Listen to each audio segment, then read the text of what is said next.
Hello students, आज हम science का क्लास 6 का चैप्टर नंबर 3 तंतु से वस्त्र तक जो है उसके प्रश्न उत्तर करेंगे। अगर आपने ये वीडियो नहीं देखी है जिसमें मैंने आपको इस चैप्टर को समझाया था, तो यहाँ टॉप राइट कॉर्नर पर आपके सामने स्क्रीन पर एक लिंक आ रहा है। उस पर जब आप क्लिक करेंगे तो वो वीडियो आपके सामने खुल जाएगा और उस वीडियो में आप इस चैप्टर को समझ सकते हैं। तो अभी हम इस एक्सरसाइज के क्वेश्चन आंसर्स देखते हैं। तो यहाँ पर सबसे पहला क्वेश्चन जो है वो ये है कि निम्नलिखित तंतुओं को प्राकृतिक तथा संश्लिष्ट तंतुओं में वर्गीकृत कीजिए। यहाँ पर कुछ तंतुओं के नाम दिए हुए हैं: नायलॉन, ऊन, रुई, रेशम, पॉलिएस्टर, पटसन। और इनको आपने दो ग्रुप्स में बांटना है, प्राकृतिक तथा संश्लिष्ट तंतुओं में। तो इसका आंसर जब आप करेंगे तो आपने एक टेबल बनाना है, उसमें दो कॉलम बनाने हैं इस तरह के, और एक तरफ हम प्राकृतिक तंतु लिखेंगे और दूसरी तरफ संश्लिष्ट तंतु। अब सबसे पहला तंतु जो इन्होंने दिया है वो है नायलॉन। तो आप जानते हैं नायलॉन जो है ये संश्लिष्ट है, तो इसको आप संश्लिष्ट में रख देंगे। उसके बाद दूसरा है ऊन। ऊन प्राकृतिक है, ये पशुओं से मिलता है, तो इसे हमने प्राकृतिक के नीचे डाल दिया। नेक्स्ट है रुई। तो रुई भी प्राकृतिक है, ये कपास से, पौधे से मिलता है, इसलिए इसे हमने प्राकृतिक में डाल दिया। रेशम भी जो है ये हमें रेशम के कीड़े से मिलता है, तो ये भी प्राकृतिक है। नेक्स्ट है पॉलिएस्टर। ये हमें जो है प्रकृति में नहीं मिलता है, ये फैक्ट्रीज या लैब्स में बनता है, इसलिए हम इसे संश्लिष्ट तंतुओं में रख रहे हैं। उसके बाद है पटसन। ये भी पौधे से प्राप्त होता है, इसलिए हम इसे प्राकृतिक तंतु में रख रहे हैं। नेक्स्ट क्वेश्चन है, नीचे दिए गए कथन सत्य हैं अथवा असत्य उल्लेख कीजिए। तो सत्य असत्य बताना है। इसमें फर्स्ट जो है वो है तंतुओं से तागा बनता है। तागा भी बोलते हैं और धागा भी बोलते हैं, एक ही बात है। तो छोटे छोटे जो तंतु होते हैं बिल्कुल बारीक से, उनको हम कताई करते हैं तब धागा बनता है, तो ये सत्य है।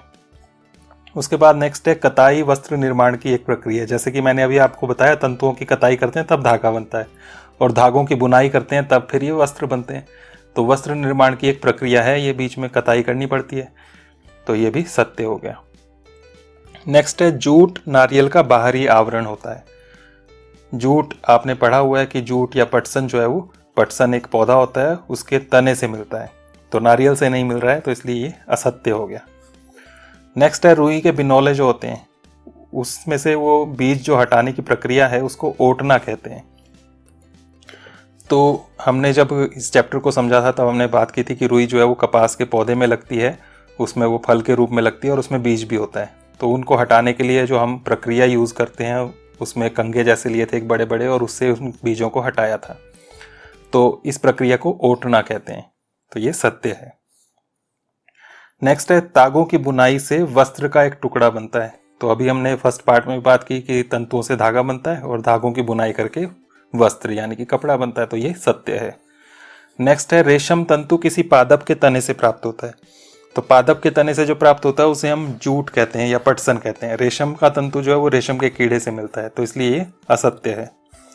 नेक्स्ट है पॉलिएस्टर एक प्राकृतिक तंतु है। पॉलिएस्टर ये प्राकृतिक नहीं है, अभी हमने क्वेश्चन 1 में भी देखा, तो ये असत्य हो गया, ये एक संश्लिष्ट तंतु है। नेक्स्ट क्वेश्चन है रिक्त स्थानों की पूर्ति कीजिए। इसमें फर्स्ट है डैश और डैश से पादप तंतु प्राप्त किए जाते हैं। तो पादप तंतु जो पौधों से मिलते हैं वो किस किस से मिल रहे हैं हमें? तो दो पौधों से मिल रहे हैं, एक कपास, कपास से रुई मिल रही है, और दूसरा पटसन, पटसन से हमें जूट मिलता है। नेक्स्ट है ख, डैश और डैश जानतव तंतु हैं। जानतव मतलब जो जंतुओं से, पशुओं से या जंतुओं से मिल रहे हैं, तो उसमें हमारे पास ये ऊन आ गया और दूसरा रेशम आ गया। इसके बाद नेक्स्ट क्वेश्चन पर चलें तो है हमारे पास रुई तथा जूट पादप के किन भागों से प्राप्त होते हैं। तो पौधे जो है उसके किस भाग से हमें रुई और जूट मिल रहा है वो हमें बताना है। तो इसमें फर्स्ट आ गया रुई। तो रुई जो है वो फल से मिलता है, तो रुई जो है वो कपास का फल होता है, और दूसरा जूट या पटसन जो है वो उस पौधे के तने से मिलता है, तो यहाँ पर आ गया तना। तो इस तरह से इसका आंसर बनेगा। उसके बाद नेक्स्ट क्वेश्चन है नारियल के तंतु से बनने वाली दो वस्तुओं के नाम लिखिए। तो नारियल आप जानते हैं, नारियल के बाहर भी जो है वो छोटे छोटे तंतु होते हैं और उनसे भी धागे बनाए जाते हैं और उससे भी वस्तुएं बनती हैं। तो क्या क्या वस्तुएं बनती हैं? दो वस्तुओं के नाम लिखने। तो वो उससे जो बन रहे हैं वो नंबर 1 हो गया पायदान, दूसरा हो गया ये रस्सी। इसके तंतु थोड़े सख्त से होते हैं, कठोर होते हैं, इसलिए हम इससे जो है वस्तुएं जो बनाते हैं वो पायदान, रस्सी, बैग, इस तरह की चीज़ें बनाते हैं, बोरियां बनती हैं, तो इनका वस्त्रों में इस्तेमाल नहीं होता है। नेक्स्ट क्वेश्चन नंबर 6 है, तंतुओं से धागा निर्मित करने की प्रक्रिया स्पष्ट कीजिए। तंतुओं से धागा कैसे बनता है, तो उस प्रक्रिया को हम कताई कहते हैं। तो वो क्या है, कैसे हम बताएंगे, तो इस तरह से इसका आंसर लिखेंगे। इस प्रक्रिया में रुई के एक पुंज से रेशों को खींचकर ऐंठते हैं। तो रुई का एक गोला लेते हैं और उसमें से रेशों को खींचते हैं और उसको स्पिन करते हैं अपने हाथों की अंगूठे और उंगलियों के बीच, उसको घुमाते हैं, ऐंठते हैं। ऐसा करने से रेशे पास पास आ जाते हैं और धागा बन जाता है। इस प्रक्रिया को कताई कहते हैं। तो ये इस तरह से इस क्वेश्चन का आंसर बना। तो इतने ही क्वेश्चन थे यहाँ पर। थैंक यू, और इनको आप नोट करें। और अगर आपको वीडियो अच्छी लगी हो, समझ में आया हो, तो लाइक, शेयर और सब्सक्राइब करना ना भूलें। तो थैंक यू। नेक्स्ट वीडियो में हम नेक्स्ट चैप्टर की बात करेंगे।